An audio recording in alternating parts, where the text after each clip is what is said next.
Recentemente, a educadora Inês Martins Tolini, que é professora da Universidade de Brasília, publicou um artigo comentando um estudo chamado Teoria da Educação em Movimento, teoria desenvolvida por pesquisadores canadenses, ingleses e norte-americanos. Bem, nós convidamos aqui a professora Inês Tolini para explicar para a gente essa teoria aqui no Notícias Univesp.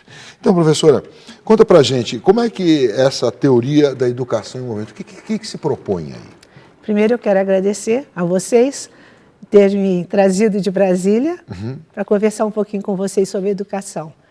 Essa teoria ela é fruto de um pensamento e de trabalhos desses autores, e principalmente do professor Michael Fullan, um nome conhecido mundialmente, que já escrevia há uns 10 anos atrás e publicava vários livros de ideias que que foram muito conhecidas na Europa, nos Estados Unidos, na Europa, na Inglaterra e nos Estados Unidos, e principalmente depois de 2005, quando ele apresentou um modelo de liderança, que fazia alguma coisa extremamente diferente do que se fazia até então sobre a liderança, sobre a gestão. Então, ele trazia essa ideia que era que havia uma relação muito grande em todos os comportamentos que o líder deve fazer, não somente os comportamentos melhores, mais exigentes para um bom líder da educação, não eram comportamentos separados. Havia uma ligação. E se não houvesse essa ligação, não haveria o sucesso. Isso foi, resumindo muito, o modelo dele. E depois disso, ele desenvolveu outras ideias, mas todas elas têm um começo há mais tempo. E foram sendo desenvolvidas, até que agora, 2010, ele apresenta a teoria da liderança em movimento. Educação em movimento. A educação em movimento. É a liderança da educação em movimento. Tá. Seria o termo que realmente abriga tudo o que ele quis dizer. E essa liderança em movimento, ele fez por uma razão. Porque ele, juntamente com outros professores e acadêmicos também muito conhecidos, tanto nos Estados Unidos como também na Inglaterra, eles viram que eles tinham escrito tantos livros, mas havia realmente, as coisas ficavam paradas. Quer dizer, os livros, muito bonito, o modelo que eles estavam fazendo e discutindo nos livros também, ideias muito interessantes, mas elas ficavam realmente sem ser usadas. Ele disse que ficavam inertes. Sim. Havia uma inércia nisso aí, que foi realmente o ponto dele que o levou a ver como movimentar essas ideias para a realidade. Então, ele criou, mais do que a gente dizer que ele criou essa teoria com esse título, ele criou uma teoria que, ao mesmo tempo, é prática, uma teoria prática, algo totalmente novo. Teoria prática. É uma teoria porque ele saiu da prática para construir a teoria. E, em geral, a gente não faz isso. A gente usa a teoria para analisar a prática. Ele fez o contrário. Com isso, ele realmente atraiu muitas outras pessoas nesses países, em outros países, e por isso que eu disse, quando escrevi sobre isso, que ele é responsável por esse grande sucesso, que nós também já escrevi um outro artigo sobre isso, no Correio Brasiliense, que é o sucesso de Singapura, o sucesso da Coreia do Sul e o sucesso também de um dos países nórdicos lá na Europa. E, então... Mas, em tese, explica para a gente rapidamente, dá para a gente ter uma ideia do que é, o que ele propõe, qual a proposta dele? A proposta dele é fazer com que as pessoas possam, para que elas movimentem realmente aquilo que eles pretendem como líderes, como diretores de escolas, por exemplo, essas pessoas têm de partir para simplicidade. Ele tem, debaixo disso tudo, a simplicidade de resolução dos problemas. Ele acha que as coisas não mudavam porque as pessoas não iam a fundo nos problemas, que ele chama skinning. Que skinning a gente não pode traduzir. A gente fala, a palavra skinning é tirar, é como, por exemplo, você tirar a casca de uma laranja, então você vai tirando alguma coisa que é superficial. Ele encontrou muita coisa, ele falou os enfeites do bolo, mas não vai até o bolo.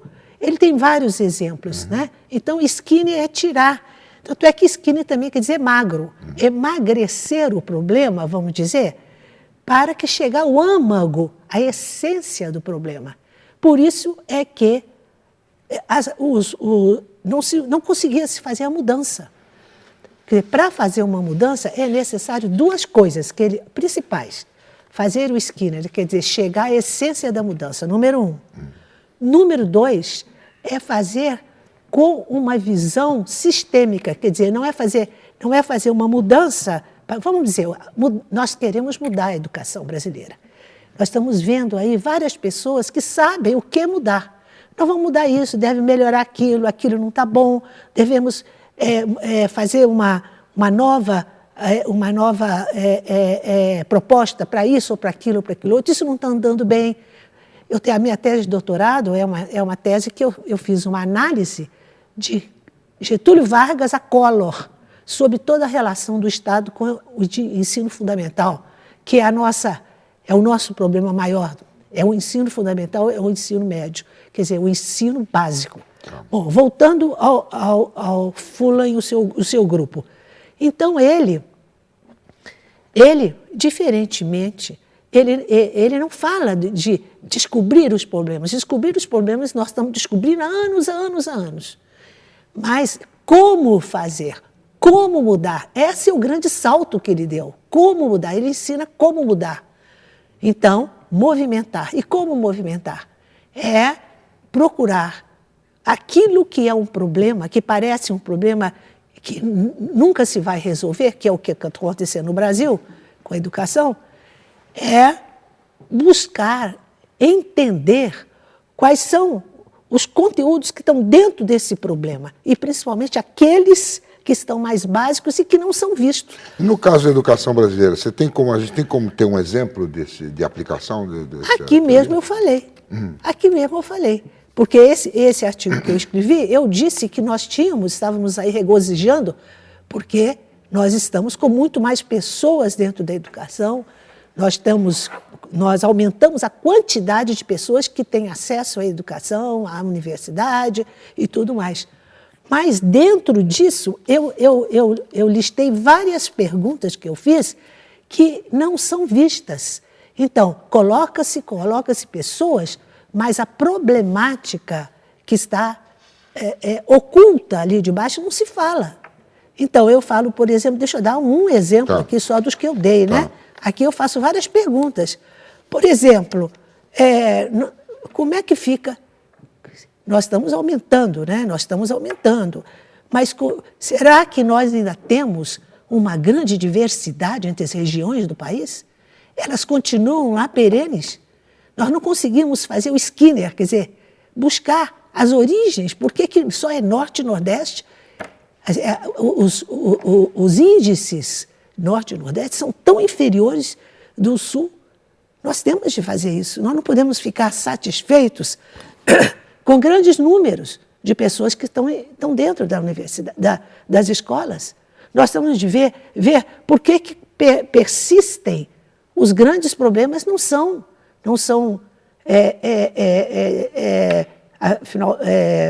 melhorados, não são solucionados, né? E ele, então, mostra por quê. Então, eu digo para você, na minha opinião, eu acho que nós estamos precisando exatamente dessa teoria. Por isso, eu pensei muito, eu estudei muito, inclusive falei com ele pelo telefone, com Fulan.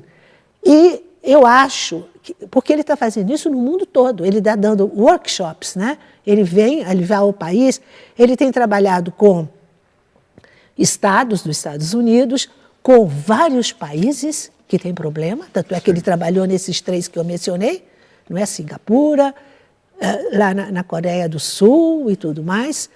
E eu acho que no Brasil, uma visita desse grupo aqui, porque eu realmente conheço a teoria dele tudo bem, mas ele está fazendo uma revolução, vamos dizer, em vários e vários países, e hoje em dia todo mundo está sabendo, mas como é que foi que a Coreia do Sul conseguiu rapidamente ser um país que tem uma das melhores, que estava péssimo antes, a ter uma das melhores educações do seu povo?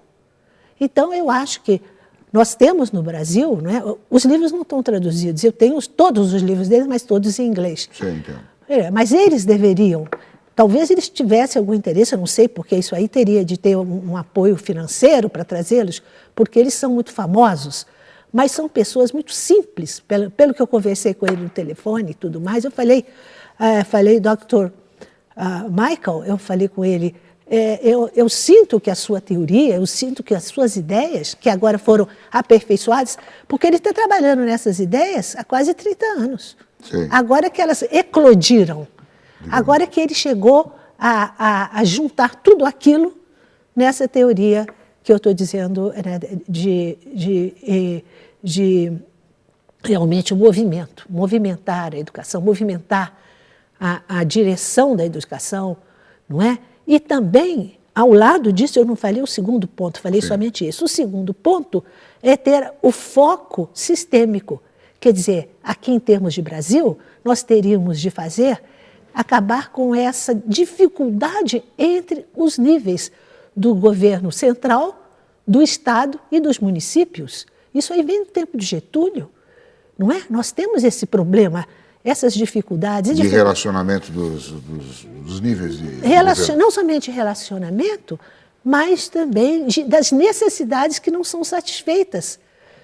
A nível, por exemplo, de cidades em relação ao Estado, em relação ao governo central, né? Então, ele disse que essa teoria dele tem que ter uma visão, senão não há mudança. Ele falou claramente para mim, não há mudança se não houver esses três estágios, como se fosse uma escadinha, esses 3 degraus, vamos dizer, se esses 3 degraus não estiverem, primeiro, em relacionamento constante, e segundo, satisfazendo as necessidades deles próprios, entre eles, não é? E não, nós temos uma hegemonia clara do governo central. Teria que modificar essa situação. Modificar essa situação. Tá certo, professora. Bom, então a gente precisa mergulhar mais nessa teoria. Acho que ele poderia realmente, talvez, traduzir os livros dele para que as pessoas pudessem ler também. E o ideal que eu sempre pensei, mas eu não tenho capacidade de chamá-los. Eu até, talvez, pela gentileza que ele teve comigo, porque ele teve gentileza comigo, porque eu empreguei a teoria dele para o meu segundo livro. Entendi. Um segundo livro que eu fiz uma análise no Rio de Janeiro de um trabalho feito por uma pessoa minha muito relacionada comigo e comigo também, junto. Nós estudamos os meninos dos morros do Rio de Janeiro, os problemas que eles tinham e tudo mais, e usamos muito das coisas que o Fulham falava. Mas uma coisa que é somente aquilo, não é? Somente aquele caso ali. Nós queremos ver, o Brasil precisa de muitos casos, mas todos juntos. E se essas pessoas pudessem ver o Brasil, se tivesse aqui alguma dessas instituições, desses empresários que pudessem trazer eu acho que nós teríamos a grande surpresa de resolvermos o que a gente não está conseguindo resolver desde 1934, quando começou o sistema educacional no Brasil. Tá certo, professor. Obrigado pela sua presença aqui. Eu que agradeço, viu, essa uma... oportunidade de conversar sobre esse assunto que está meio escondido aqui ainda. Tá. Obrigado por suas ideias. Eu que agradeço. A gente faz um intervalo rápido, voltamos daqui a pouquinho. Até já.